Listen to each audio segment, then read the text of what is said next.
બળબડતા ઉનાળા પછી ચોમાસામાં વરસાદ આવે ત્યારે આપણે રાહત અનુભવીએ છીએ, પણ આ વરસાદ તેની સાથે શરદી, ઉધરસ અને ગળાનો દુખાવો પણ લાવે છે.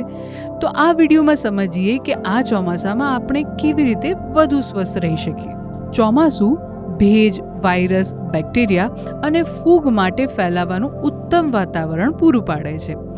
જેમ જેમ આ જીવાણુઓ વધે છે તેમ તેમ આપણા ગળાની પાછળ આવેલા બે નાના ભાગ એટલે કે કાકડા, જેને આપણે ટોન્સિલ્સ પણ કહીએ છીએ, તે શરીરની સુરક્ષા માટે દિવસ રાત મહેનત કરવા લાગે છે.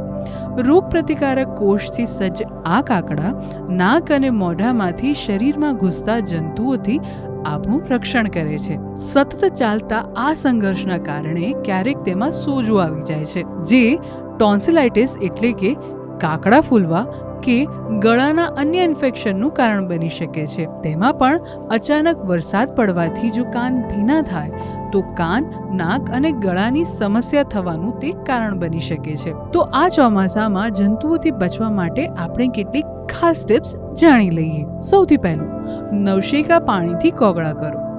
દિવસમાં ઓછામાં ઓછી એકવાર નવશેકા પાણીથી અથવા તો એન્ટિસેપ્ટિક પ્રવાહીથી કોગળા કરો. બીજું છે કે કાનને સૂકા રાખો. જો તમે અચાનક વરસાદમાં ભીંજાઈ જાઓ તો કાનના બહારના ભાગને તરત જ હળવેથી લૂછીને કોરા કરી લો. ત્રીજું છે કે ઠંડી વસ્તુઓથી દૂર રહો. ઠંડા પીણા અને આઈસ્ક્રીમ ખાવાનું ટાળો. તેની જગ્યાએ ગરમ અને પોચો ખોરાક લો, જે ગળામાં તમને રાહત આપશે. ચોથું અને છેલ્લું છે કે ઘરનું જમવું.